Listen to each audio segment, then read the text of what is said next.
जो काम नीतीश कुमार पिछले 20 सालों में नहीं कर पाए, उसको सम्राट चौधरी ने मुख्यमंत्री बनते ही पूरा कर दिया है।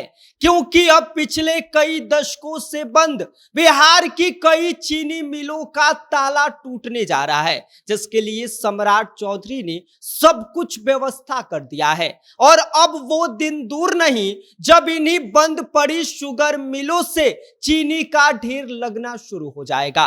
क्या है पूरी खबर और क्या कुछ सम्राट चौधरी ने बिहार के बंद पड़ी चीनी मिलों को चालू करने का प्लान तैयार किया है, आज के वीडियो में हम इसी पर विस्तार से बात करेंगे। लेकिन उससे पहले नमस्कार, मेरा नाम विष्णु है और आप देख रहे हैं जनता जंक्शन। आपको बता दें कि सम्राट चौधरी की सरकार ने उन चीनी मिलों को फिर से शुरू करने का मास्टर प्लान तैयार कर लिया है, जिन पर पिछले कई दशकों से ताला लटका हुआ था।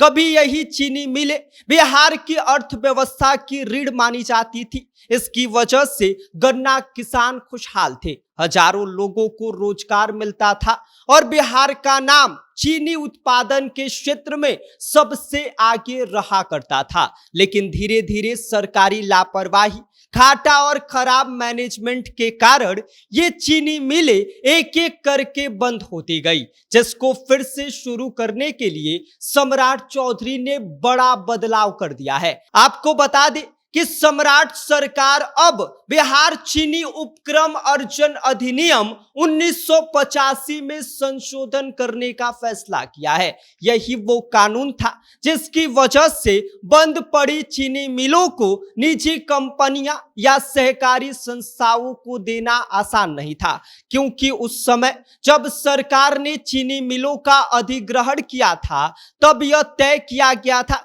कि उन्हें सिर्फ राज्य सरकार ही चलाएगी। लेकिन हुआ क्या, सरकार चलाती रही, मिलें डूबती रही, मशीनें जंग खाती रही और किसान परेशान होते रहे। और स्थिति ये हो गई कि नौजवानों को रोजगार के लिए बिहार छोड़ना तक पड़ गया, जिसको अब सम्राट चौधरी के नेतृत्व में सुधारा जा रहा है। आपको बता दें कि बिहार सरकार अब इस पुराने सिस्टम को बदलने का फैसला कर लिया है, जिसकी वजह से नई कैबिनेट बैठक में इस संशोधन पर वो पूरी तरीके से मुहर लग चुकी है। यानी कि अब रास्ता साफ हो गया है।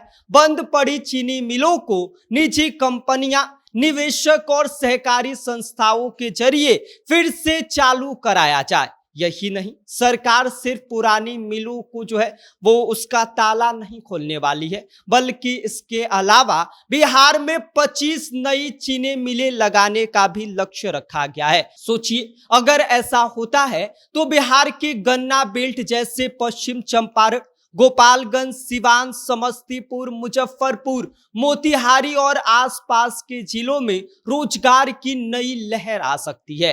एक तरफ किसानों को समय पर गन्ने का भुगतान मिल जाएगा, दूसरी तरफ युवाओं को नौकरी, ट्रांसपोर्ट, मशीनरी, पैकेजिंग और मार्केटिंग में नौकरियों की पूरी भरमार लग जाएगी। यानी कि सिर्फ चीनी नहीं बनेगा, बल्कि पूरी लोकल इकोनॉमी दौड़ेगी। सरकार का यह भी दावा है कि राज्य में 1 करोड़ नौकरी सृजन की दिशा में यह बड़ा कदम है। अगर चीनी उद्योग फिर से पटरी पर आता है तो सिर्फ हजारों नहीं बल्कि लाखों लोगों को इससे फायदा मिल सकता है। इसके साथ ही साथ सरकार ने चीनी मिलों की आर्थिक हालत सुधारने के लिए अब बड़ा फैसला किया है, जिसको अगर सीधी भाषा में कहें तो सरकार अब चीनी मिलों को डूबने नहीं देने वाली है, बल्कि उसे अब दौड़ाने के लायक बना रही है। अब देखने वाली बात यह होगी कि सम्राट चौधरी का यह बदलाव क्या वाकई बिहार में बंद पड़ी चीनी मिलों को फिर से वो पटरी पर लाने में सफल हो पाएगा या नहीं हो पाएगा। और अगर प्लान सफल हुआ तो बिहार में फिर से चीनी उत्पादन उसका एक बड़ा केंद्र बनता हुआ दिखाई देगा। बाकी आप क्या सोचते हैं, क्या सम्राट चौधरी बिहार की बंद पड़ी चीनी मिलों में नई जान फूंक पाएंगे या फिर नहीं? अपनी राय हमें कमेंट कर दीजिए। आप देख रहे हैं जनता जंक्शन, मेरा नाम विष्णु है।